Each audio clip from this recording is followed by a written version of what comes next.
Hello students, एक बार फिर से आपका हमारे चैनल पे स्वागत है।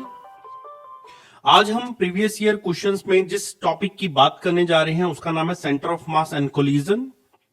अगर आपको ये वीडियो अच्छा लगे तो आप इसे शेयर करना ना भूलें, क्योंकि आपका एक शेयर हमारे लिए एक मोटिवेशन की तरह काम करेगा और हम इसी तरह से आपके लिए और वीडियोस बनाते रहेंगे। तो स्टार्ट करते हैं हमारे फर्स्ट क्वेश्चन से।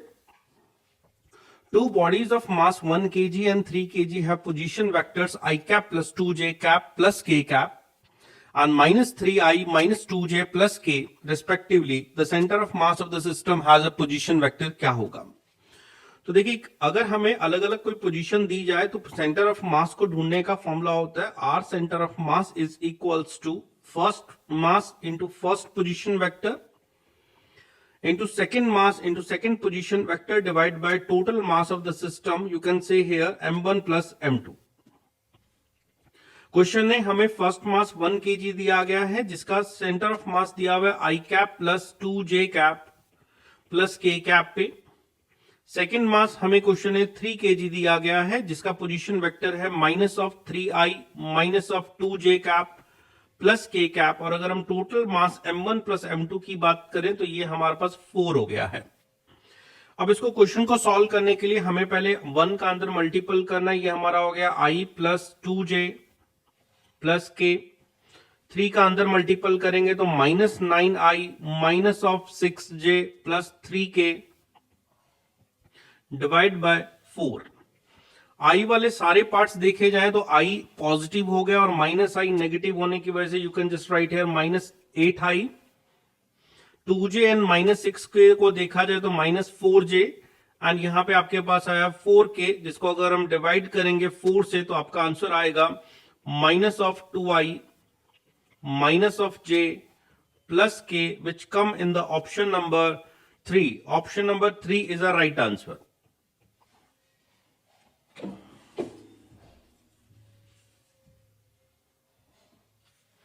नेक्स्ट क्वेश्चन हमारे पास है an explosion blows a rock into the 3 parts. 2 parts goes off at right angle to each other.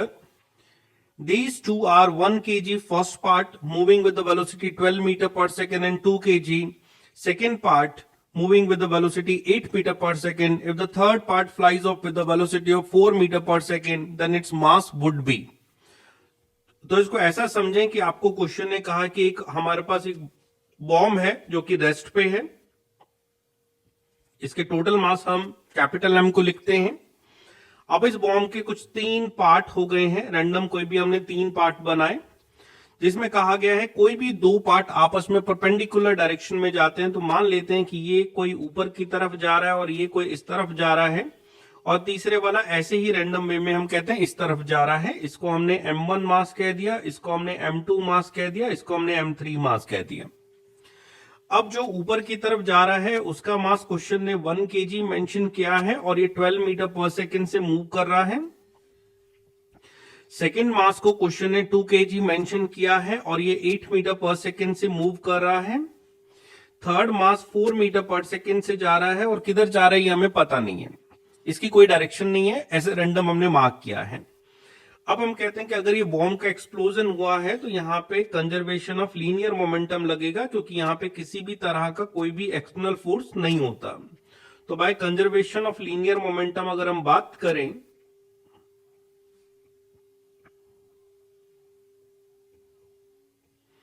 तो हम कहेंगे इनिशियली बॉम्ब रेस्ट में था तो इसका इनिशियल मोमेंटम 0 था,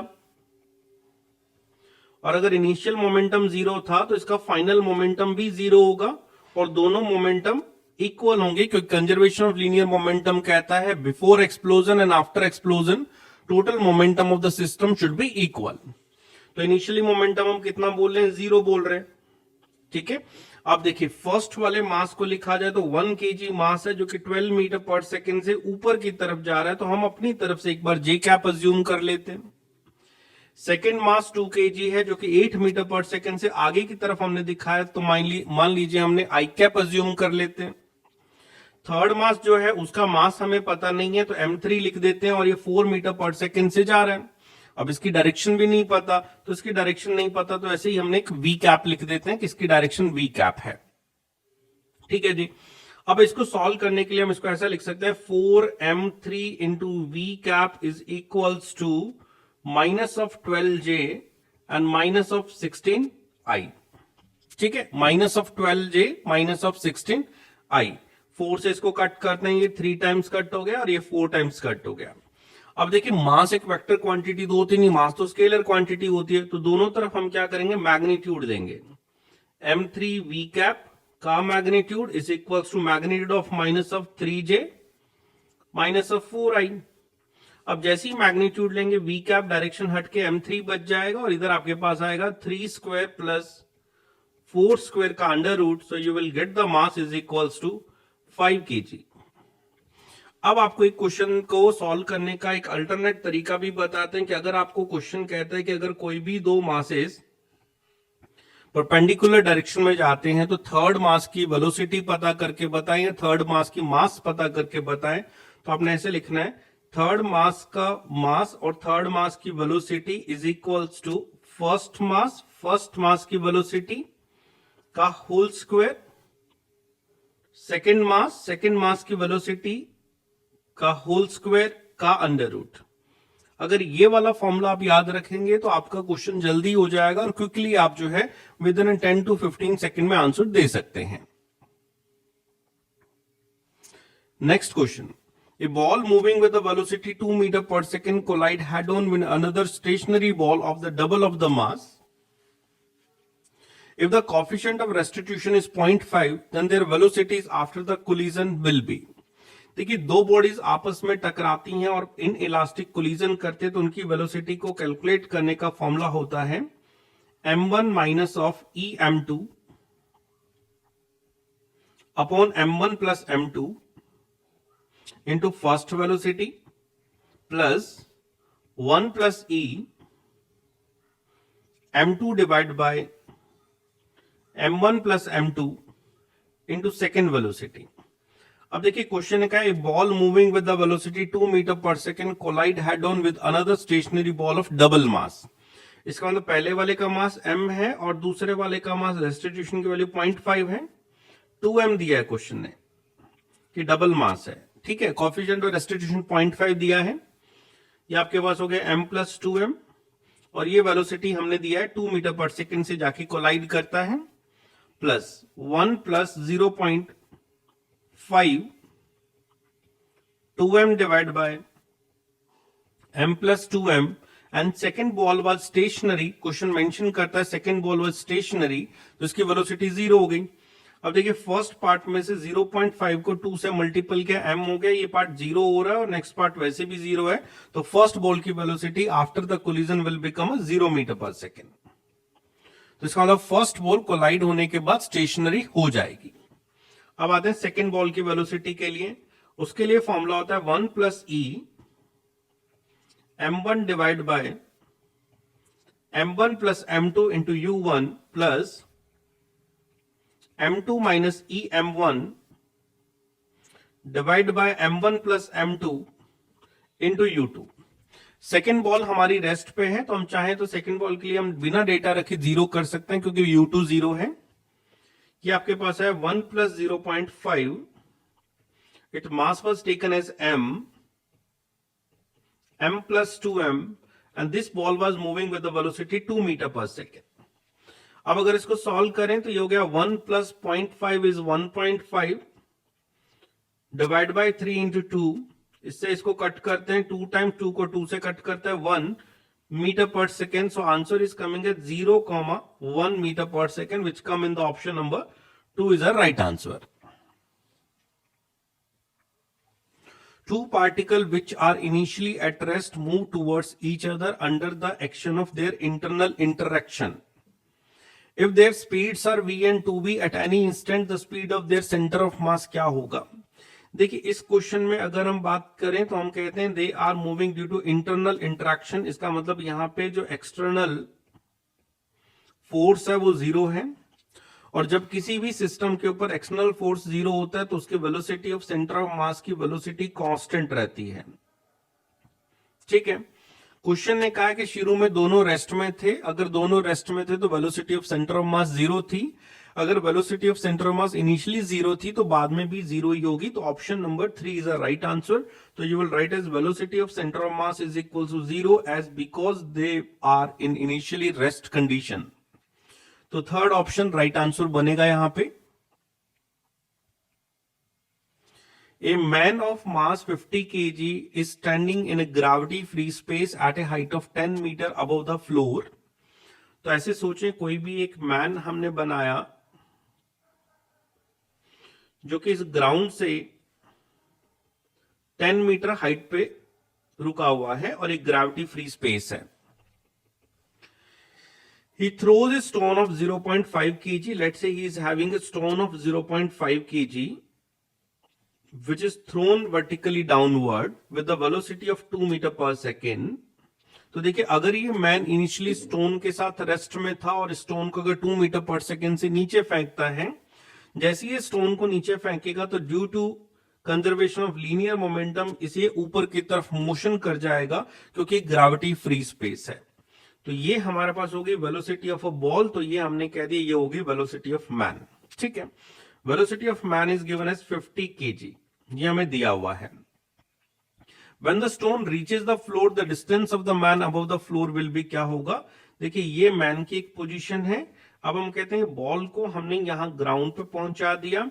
अगर बॉल ग्राउंड पे पहुंची है तो मैन थोड़ा ऊपर पहुंच गया होगा क्योंकि ये मैन ने जैसे ही बॉल को नीचे फेंका तो ये ऊपर की तरफ मूव करने लग गया था। अब क्वेश्चन ने हमसे पूछा what is the height of the man from the floor when the ball reaches the ground. तो पहले देख लेते हैं बॉल यहाँ पे ग्राउंड में कितनी देर में पहुंची और मैन किस वेलोसिटी से चल रहा था, है ना, ऐसी चीजें ढूंढते हैं। तो ऐसे कहते हैं by conservation of linear momentum the initial momentum should be equals to final momentum. Initially man और बॉल दोनों रेस्ट में थे तो जीरो लिखा हमने। अब बॉल का मास है 0.5 kg जो कि 2 मीटर पर सेकेंड से नीचे फेंकी हुई है, तो ये हो गया momentum of the ball final, है ना। मैन का मास है 50 kg जो कि वेलोसिटी ऑफ मैन से मूवमेंट करेगा।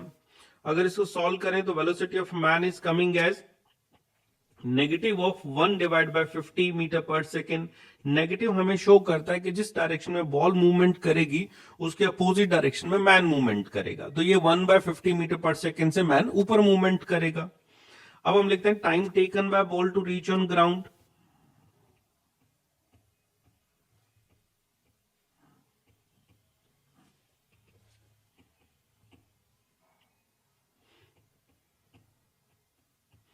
तो ग्रेविटी स्पेस फ्री स्पेस होने की वजह से टाइम निकालने का सिंपल तरीका होगा डिस्टेंस बाय स्पीड। तो द मैन और बॉल ग्राउंड के बीच में जो गैप है वो 10 मीटर का है और ये 2 मीटर पर सेकंड से नीचे की तरफ थ्रो किया हुआ, तो इसका मतलब 5 सेकंड में ही नीचे गिर जाएगी। ठीक है, 5 सेकंड में ये बॉल जो है ग्राउंड पे आके हिट करेगी।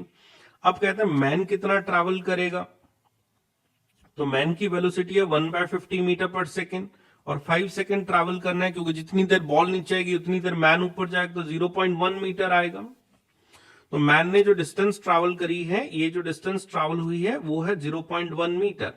अब कहता है what is the height of the man from the floor. तो देखिए पहले 10 मीटर तो पहले ही ऊपर था, 0.1 मीटर और ऊपर चला गया, तो total height from the floor of the man is equal to 10.1 metre which come in the option number 3 which is the right answer.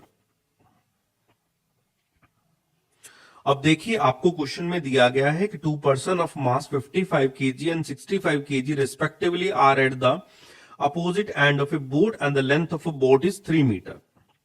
Weight is 100 kg. The 50 kg man walk up to the 65 kg man and sits with him. If the boat is in still water, the center of mass of the system is shift by. देखिए अगर boat जैसी कोई भी problem आपके पास होती है तो अगर पूरा सिस्टम इनिशियली रेस्ट होता है तो फाइनल सिस्टम भी रेस्ट होने की वजह से centre of mass does not shift in the absence of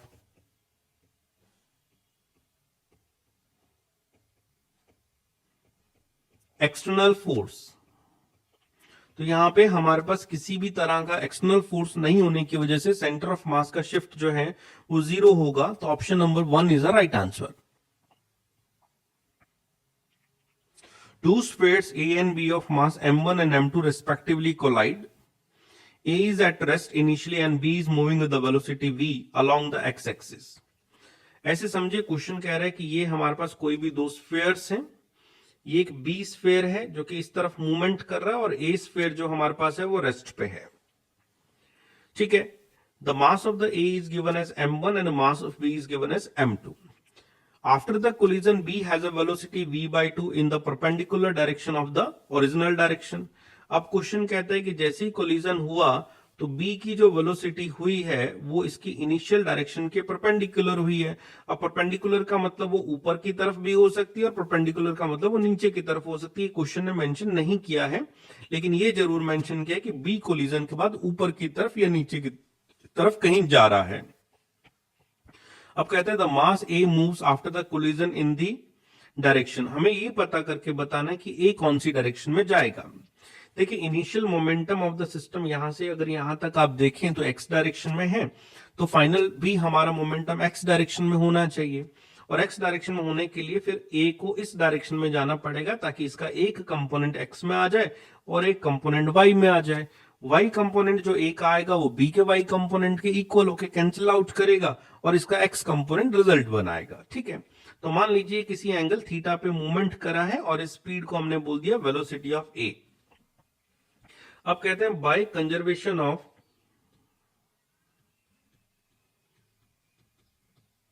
linear momentum. अगर कोई भी क्वेश्चन आपका कोलिजन का होता है तो आपको हमेशा कंजर्वेशन ऑफ लीनियर मोमेंटम तक पहुंचना है। तो ये कहता है जो भी हमारा इनिशियल मोमेंटम होगा वो हमारा फाइनल मोमेंटम होगा, ठीक है। अब क्वेश्चन के अंदर आपका एक तरह से 2D कोलिजन होने की वजह से आपको इसको वेक्टर फॉर्म में सॉल्व करना होगा। तो इनिशियली देखिए ए तो चल नहीं रहा था तो ए का मोमेंटम तो 0 है, बी का मोमेंटम लिखा जाएगा m2 into V I cap because it is moving in the X direction with the speed v। ये क्वेश्चन ने मेंशन किया है, इक्वल्स टू। अब बी का मास है m2 जो कि v/2 से ऊपर की तरफ चला गया, जे कैप लिख देते हैं। VA का एक कंपोनेंट इधर बनेगा जो कि होगा VA cos थीटा और एक कंपोनेंट इधर होगा जो कि होगा VA sin थीटा। तो कहते हैं जो हमारा m1 मास है वो एक कंपोनेंट VA cos थीटा लेके आई कैप डायरेक्शन में चला गया और एक कंपोनेंट VA sin थीटा लेके नीचे की डायरेक्शन में गया, इसलिए मैंने minus of J cap use किया है। अब कंजर्वेशन ऑफ लीनियर मोमेंटम ये कहता है कि अगर आपने कंजर्वेशन ऑफ लीनियर मोमेंटम लगाना है तो एक्स कंपोनेंट्स को लेफ्ट साइड से और राइट साइड से इक्वल करना होगा और as well as Y components भी इक्वल करने पड़ेंगे। एक्स कंपोनेंट लेफ्ट साइड से देखा जाए तो m2v हो गया और राइट साइड से देखा जाए तो m1 into VA cos theta बन गया। इसको इक्वेशन नंबर 1 बना लेते हैं। और अगर वाई कंपोनेंट्स की बात करें तो इनिशियली हमारे पास y कंपोनेंट तो 0 है क्योंकि j लगा नहीं है। राइट साइड में ये बनता है m2 इंटू v/2, जे कैप तो हमने लिखना नहीं, सिर्फ कंपोनेंट्स लिखने हैं। दूसरा बनता है minus of m1 into VA sine theta, ठीक है। अब एक काम करते हैं m2 इंटू v/2 को लेफ्ट साइड में शिफ्ट कर लेते हैं और m1 into VA sine theta को राइट साइड में रख लेते हैं। तो ये इक्वेशंस बन गई। अब क्वेश्चन के ऑप्शंस देखे जाए तो हमसे एंगल पूछा गया है। अब एंगल पूछने की वजह से हम सेकंड इक्वेशन को फर्स्ट इक्वेशन से डिवाइड कर लेते हैं। सेकंड इक्वेशन को जब फर्स्ट इक्वेशन से डिवाइड करेंगे तो हम देखते हैं हमारे पास आंसर क्या आएगा। सेकंड इक्वेशन में आ रहा है m1 VA sin थीटा और इधर आ रहा है m1 VA cos थीटा। तो sin थीटा और cos थीटा डिवाइड होके बन गए tan theta equals to m2 v/2 m2 into v/2 और m2 v डिवाइड होके ये बन गया आपका 1/2। So you can write as theta is equals to tan inverse 1/2 is the direction of the particle A in which it will move. अब देखिए हमारे पास ऑप्शन आता है tan inverse 1/2 to the x axis and tan inverse 1/2 to the x axis minus में। अब हमें ये नहीं कहा गया था कि B ऊपर जाएगा कि नीचे जाएगा, तो इसकी दोनों पॉसिबिलिटी बनती है कि अगर B ऊपर गया तो A नीचे जाएगा और B नीचे गया तो A ऊपर जाएगा। इसलिए हम इसमें ऑप्शन नंबर 1 भी राइट आंसर देंगे और ऑप्शन नंबर 2 भी राइट आंसर देंगे। तो both are the right answer. Two particles of mass m1 and m2 move with the initial velocity u1 and u2. On collision, one of the particle get excited to the higher level after absorbing energy E. If the final velocity of the particle be v1 and v2, then we must have, देखिए हमारे पास क्या हुआ, कुछ हमारे पास हम कहते हैं initial energy थी, इस इनिशियल एनर्जी में से थोड़ा सा इन्होंने अपनी एनर्जी को खर्च किया और खर्च करके ये एक एक्साइटेड एनर्जी 2 लेवल पे चले गए। तो इसका आंसर होना चाहिए half into m1 u1 square plus half into m2 u2 square. This was the initial kinetic energy. इसमें से थोड़ी सी एनर्जी खर्च हुई और ये हायर लेवल पे चले गए और इसका एनर्जी बन गया half m2 half into m1 v1 square plus half into m2 v2 square. तो ऐसा ऑप्शन अगर चूज करें तो सेकंड ऑप्शन हमारा राइट आंसर बन रहा है। Two spherical bodies of mass m and phi m and the radius r and 2r are released in a free space with the initial separation between the center is equals to 12r। तो देखिए question ये कहता है एक ये body हमारे पास है जिसकी रेडियस r है और एक दूसरी बॉडी है जिसकी रेडियस 2r है। तो ये एक हम r रेडियस की बॉडी को लेते हैं और एक ये हमारे पास 2r रेडियस की बॉडी को लेते हैं, दोनों को फ्री स्पेस में रखा हुआ है। इनिशियली दोनों के बीच में अगर सेंटर टू सेंटर एक डिस्टेंस की बात करें तो ये क्वेश्चन ने मेंशन किया है 12r के बराबर है। The first body is having a mass m and the second body is having a mass 5m।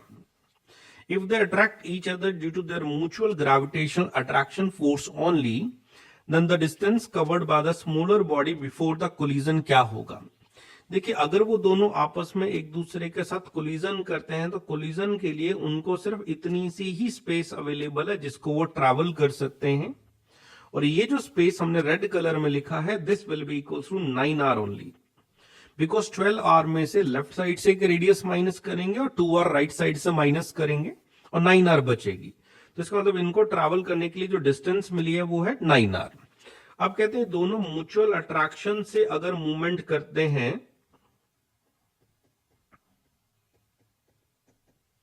so they will collide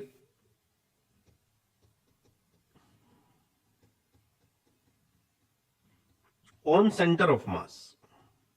और सेंटर ऑफ मास में हमने कहा कि फर्स्ट वाले ने छोटे वाले ने कितना ट्रैवल किया, तो सेंटर ऑफ मास के पोजीशन को अगर हम इसको m1 कहें, m1 से ढूंढने का जो तरीका होता है वो हमारे पास होता है सेकंड वाले का मास डिवाइड बाय दोनों का mass divide by total distance. तो सेकंड वाले का मास हमारे पास है 5m, टोटल मास हो गया हमारा m प्लस 5m और बीच के डिस्टेंस हमारे पास होगी 9r, तो ये हमारा हो गया 5/6 इंटू 9। इसको कट करते हैं तो सॉल्व करके हमारा आंसर आता है 7.5।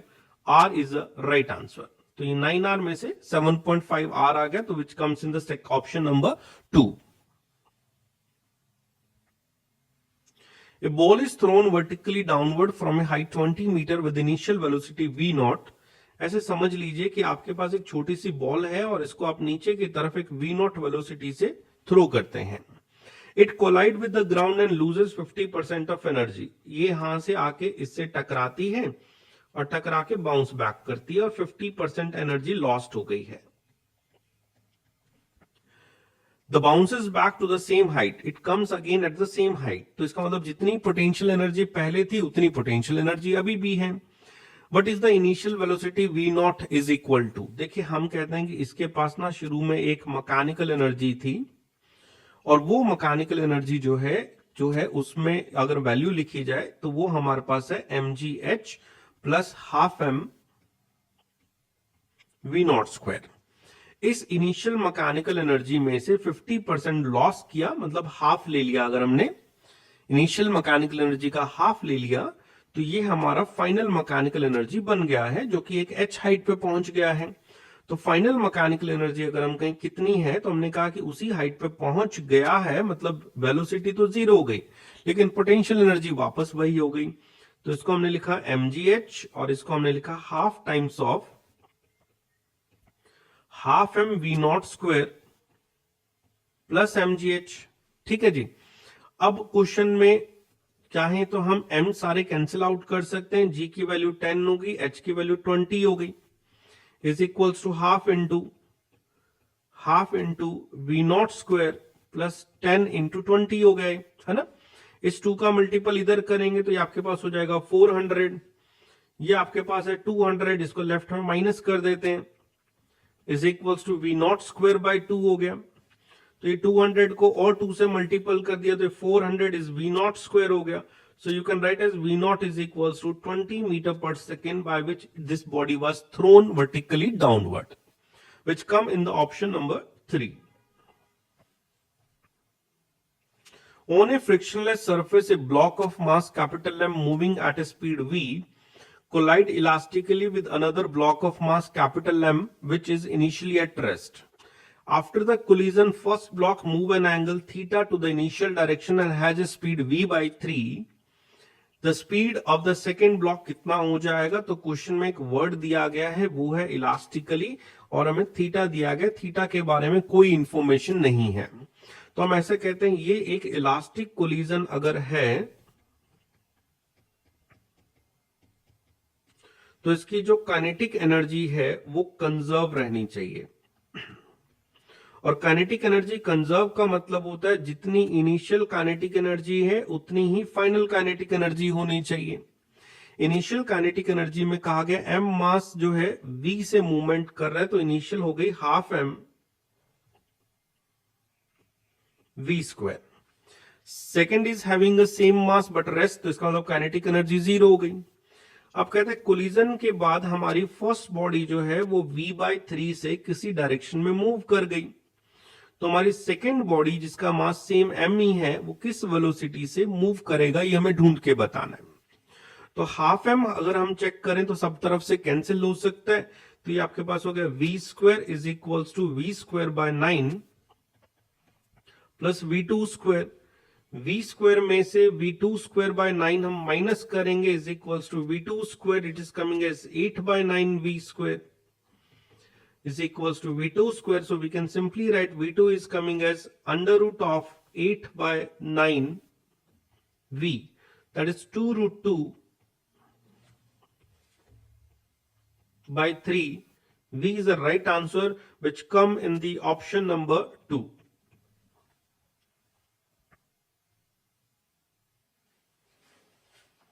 इस क्वेश्चन में हमें दिया गया a bullet of mass 10 gram which is moving horizontally with the velocity of 400 meter per second strike a wooden block of mass 2 kg which is suspended by a light inextensible string of length 5 meter.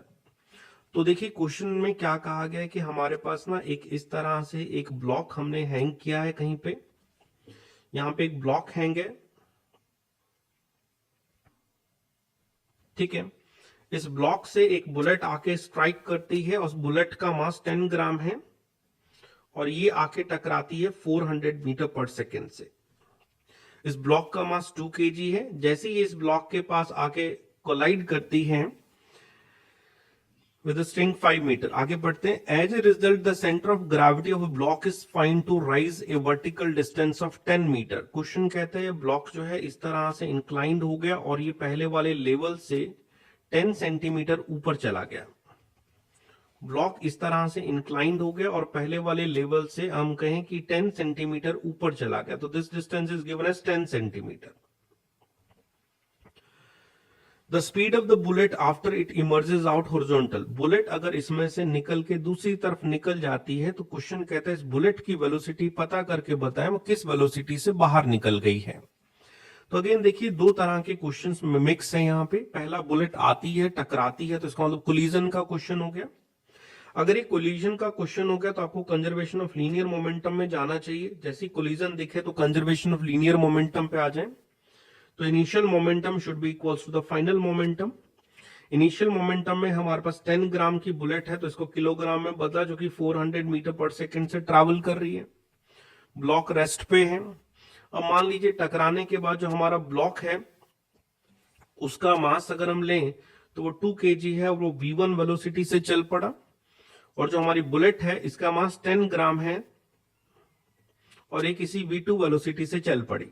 तो हमने क्या formula लगाया एक बार देख लीजिए। हमने लगाया m1u1 is equals to m1v1 plus m2v2, ठीक है।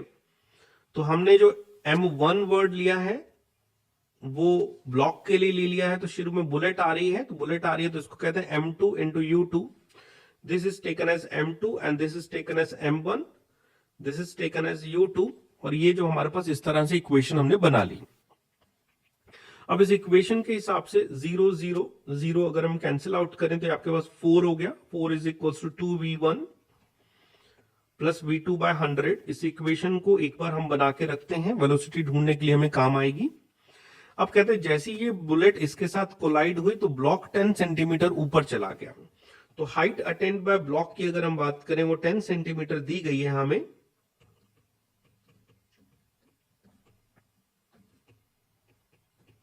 तो उसके लिए फॉर्मूला होता है u square by 2g. u की बात करें तो वो हो गया हमारा ब्लॉक का वेलोसिटी टकराने के बाद, जिसे v1 स्क्वायर बाय 2g लिख सकते हैं हमने.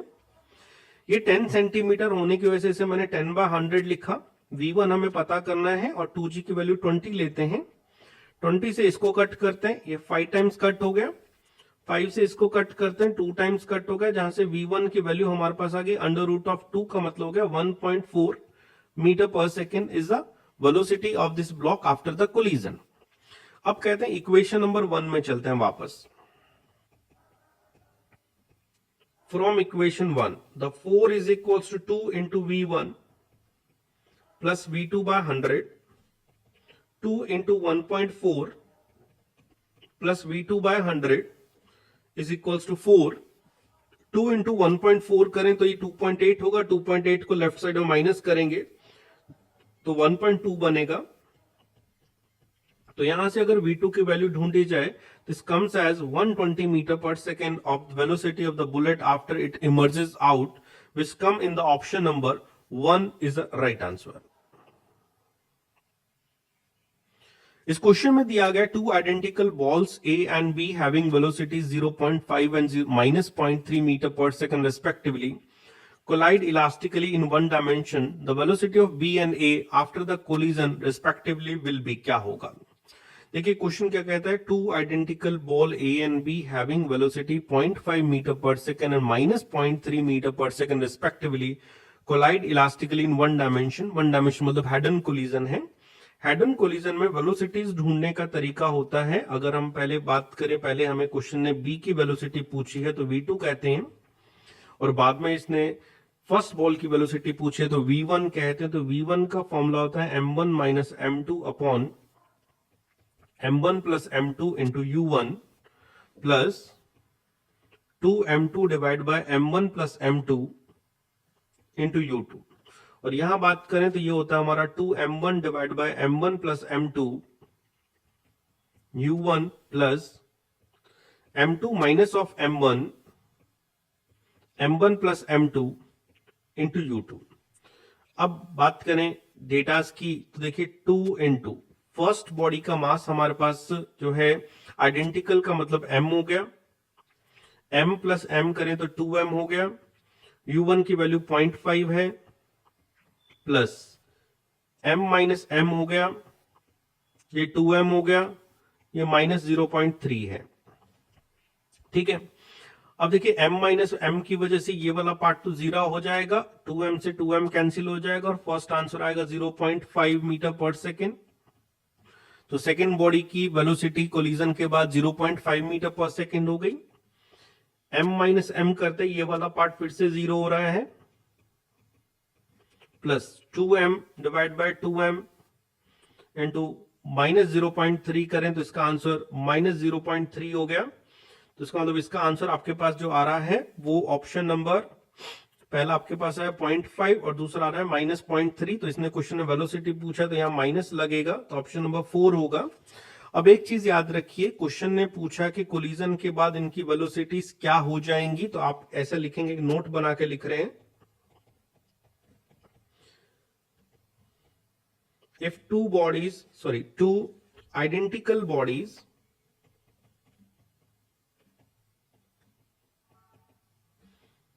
collide head on elastically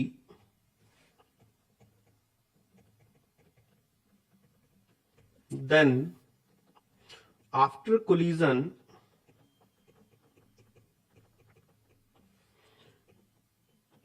their velocities interchanges। अगर आप इस चीज को याद रखेंगे तो क्वेश्चन आसान हो जाएगा। इंटरचेंजेस का मतलब ये होता है कि आपके पास जो हमने फर्स्ट बॉल की वेलोसिटी वो लिखी है वो सेकंड पे शिफ्ट हो जाती है और सेकंड वाली फर्स्ट पे शिफ्ट हो जाती है। तो इसका कोलिजन के बाद अगर हम बात करें तो फर्स्ट बॉडी की अगर डायरेक्ट बात करें तो देखिए फर्स्ट बॉडी की वेलोसिटी और सेकंड बॉडी की वेलोसिटी, तो फर्स्ट बॉडी की वेलोसिटी सेकंड को मिल गई -0.3 और सेकंड बॉडी की वेलोसिटी जो है फर्स्ट को, हाँ गलत लिख दिया हमने, फर्स्ट बॉडी की वेलोसिटी सेकंड को मिल गई, तो फर्स्ट बॉडी की वेलोसिटी सेकंड को मिली तो 0.5 मीटर पर सेकंड यहां पे आ गया। सेकंड बॉडी की वेलोसिटी फर्स्ट को मिल गई तो 0.3 मीटर पर सेकंड यहां पे आ गया। अब क्वेश्चन ने पूछा है कि बी का पहले बताना है फिर ए का बाद में बताना है, इसलिए 0.5 -0.3 आपका आंसर बन गया है। इस वीडियो में अभी हम इतना ही करते हैं। एक और हमारा इस वीडियो का पार्ट बनेगा, पार्ट 2, जिसमें हम इस चैप्टर को कंप्लीट करेंगे।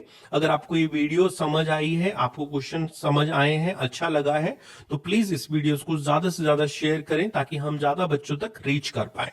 Thank you so much.